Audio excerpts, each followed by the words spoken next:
Florida is situated in the south of the United States. It is a peninsula surrounded by water. In it are palm trees and brilliant flowers. The climate, like the lush vegetation, is subtropical, and yet, winter and summer, it is washed in cool breezes from the Atlantic Ocean on the east and the Gulf of Mexico on the west. Most people think of Florida as a vacation land. It is. In the winter, people from Ohio and Kansas, from New York and Maine, from every state, including California, travel to Florida. Here, surrounded by the luxuriant plant and animal life of the tropics, they fish and swim and lie in the sun. Some of them seek the fountain of youth. That's an old tradition in Florida. In the year 1513, a certain Spanish governor of Puerto Rico came to this wild place, searching the fabulous fountain. His name was Ponce de Leon. The day he landed was Pascua del Florida, which is Spanish for Easter, the Easter of flowers. And so, from the word flowers, Florida got its name on Easter Sunday, 1513. Nobody has found the fountain of youth, but the tourist does find such warm comfort and such extravagant beauty that the passing days are forgotten, which is one way of staying young. Florida abounds in wildlife. In bird sanctuaries all over the state, loud voices and gay plumage fill the trees with color and sound.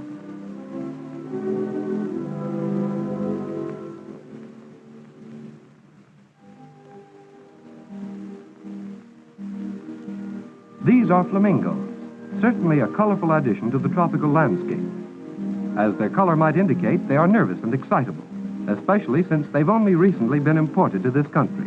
For though they are known as Phoenicopterus americansis, or American flamingos, their real home is the island of Andros in the Bahamas. They were brought to Florida 5 or 6 years ago, and at first they refused to lay eggs. But recently they have been increasing, and some of these birds were hatched in this country. They lay only 1 or 2 eggs a year. Just before the egg is laid, a safe, marshy place is found where they erect a nest of mud like these. The egg is laid in this nest while it is still damp. But by the time the egg is hatched, the nest is dry and comfortable for the new flamingo. Like ducks, flamingos get their living from the small mollusks, fish, worms, and seeds which they find at the bottom of ponds. Their beak is sharply bent, so that when they root for food, their bills are upside down. Inside their bills are tiny ridges, which help them separate the food from the mud. They are very cautious birds, and when they feed or sleep, they post sentries. These sentries keep a careful watch, and when anything suspicious appears, they croak a warning, whereupon the whole flock flies away like a red cloud.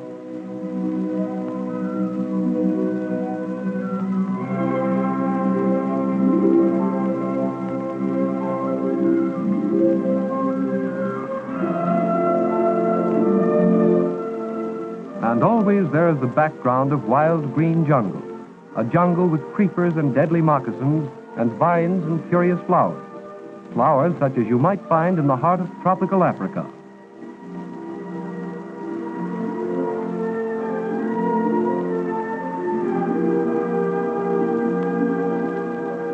There are many weird and colorful birds, beautiful birds with harsh voices.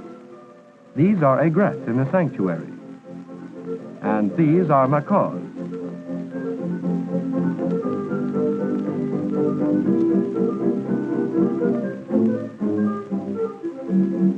People tame them so that the wildlife entertains the visitor.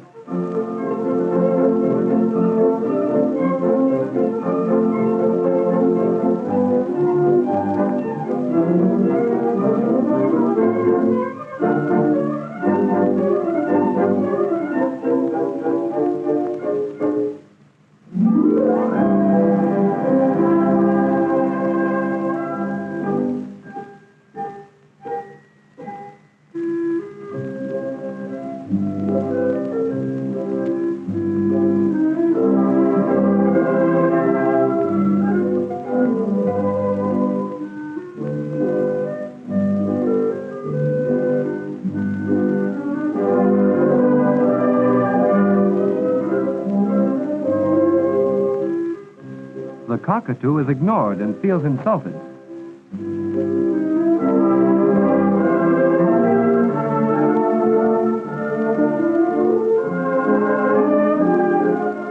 The birds are almost as bright as the lady's hat.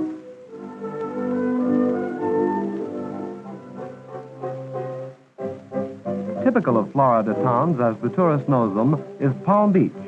The wide palm-lined avenues of this East Coast town are like those in South America. Well-watered green lawns and gay gardens stretch out beneath exotic trees.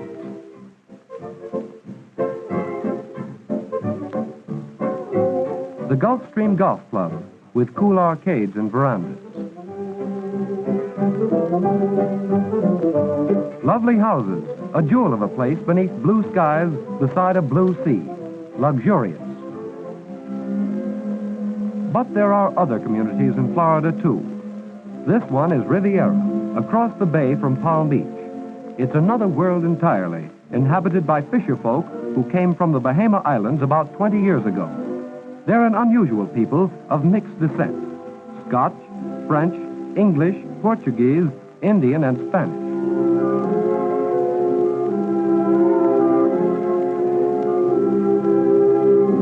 It is a unified community, proud of its small mission. Mostly their living comes from the sea.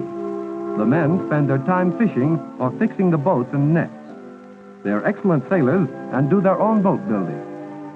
When the catch is good and the market is high, they live well. When the catch isn't good, they don't live so well. Just plain Americans trying to get along and having a pretty tough time. When the men are out fishing, the women aren't idle. After the housework is done, they work at a craft, a simple craft. Their skill has been handed down to them for generations. From the materials at hand, they make things like baskets, hats, pocketbooks, and table decorations. Palmetto in the nearby swamps is one of their materials. At the time of the new moon, while the new shoots are pliable, they cut them off. They never cut the same tree twice, a tradition which saves the tree for the next year. Then they call the boys in to help strip the palmetto tops into convenient widths.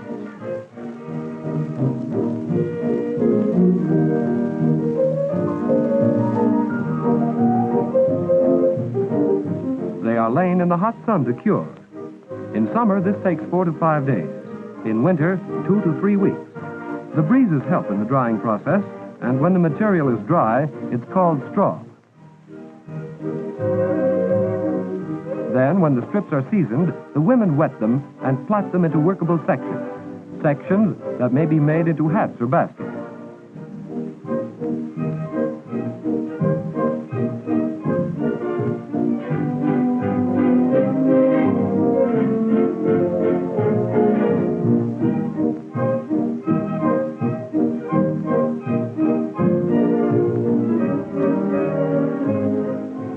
Some of the friendly people who live in Palm Beach nearby come and help them. They show the women how to make different kinds of hats. And more important, how to make them stylish so people will buy them.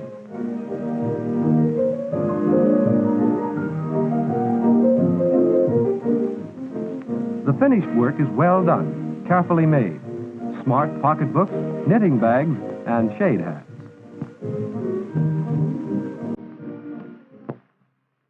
They work with other materials, too, like shells.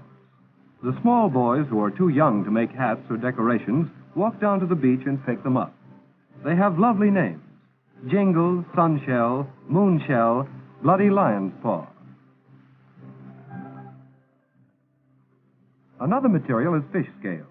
In a fishing community, there are always plenty of them.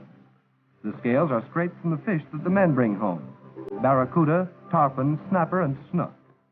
These scales are soaked for several days and then dried in the sun, bleached white, and dyed. Their friends in Palm Beach have given them recipes for dyeing the scales.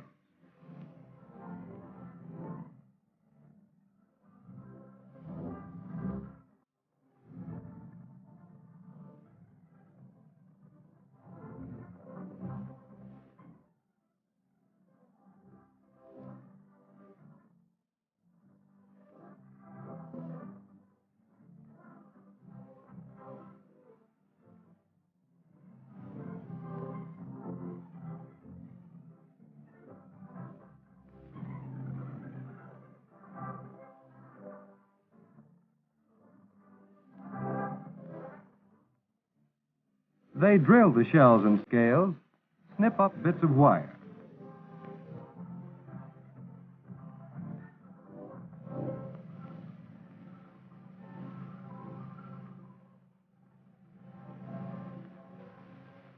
These scales will be a flower. Using the shells as petals, her hands work fast, make many flowers a day.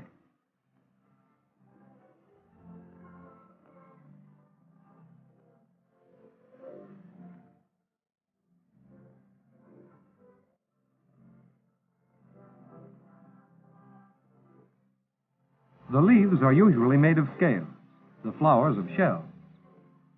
These plants have a simplicity and decorative beauty that reminds one of Chinese art. They make charming table decorations, permanent, colorful.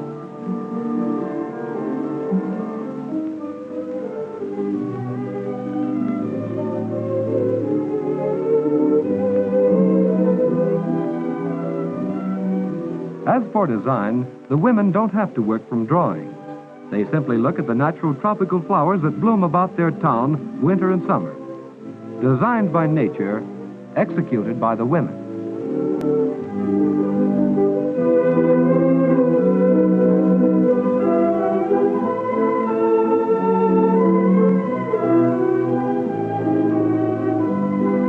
This branch is translated into shell and fish scales.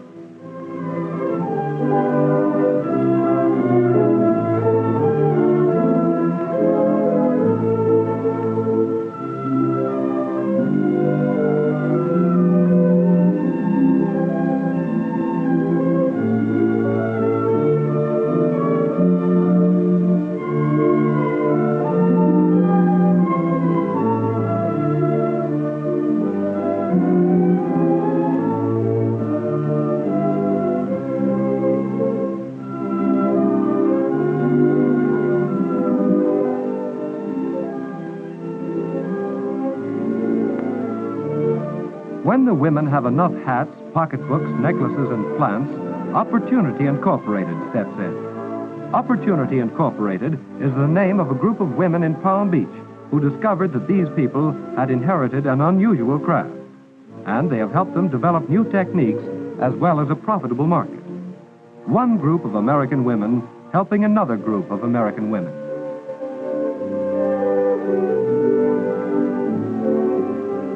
And so this small community in Florida is becoming busy and more independent. Not through charity, but by their own efforts. The men fish and earn the bread.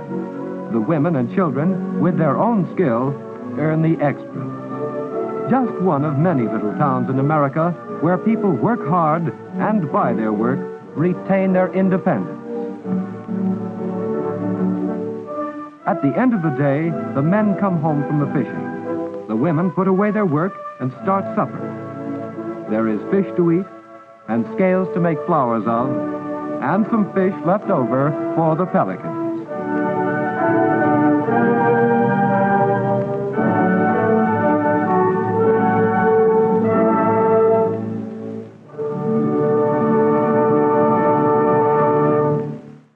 One way of staying young. Florida abounds in wildlife. In bird sanctuaries all over the state, loud voices and gay plumage fill the trees with color and sound.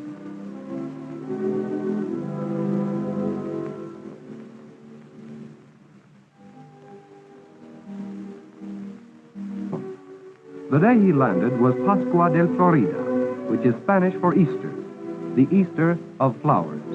And so, from the word flowers, Florida got its name on Easter Sunday, 1513.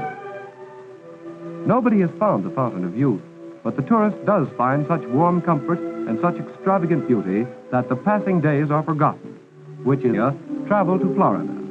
Here, surrounded by the luxuriant plant and animal life of the tropics, they fish and swim and lie in the sun. Some of them seek the Fountain of Youth. That's an old tradition in Florida. In the year 1513, a certain Spanish governor of Puerto Rico came to this wild place, searching the fabulous fountain. His name was Ponce de Leon, brilliant flowers. The climate, like the lush vegetation, is subtropical, and yet, winter and summer, it is washed in cool breezes, from the Atlantic Ocean on the east and the Gulf of Mexico on the west. Most people think of Florida as a vacation land. It is. In the winter, people from Ohio and Kansas, from New York and Maine, from every state, including California,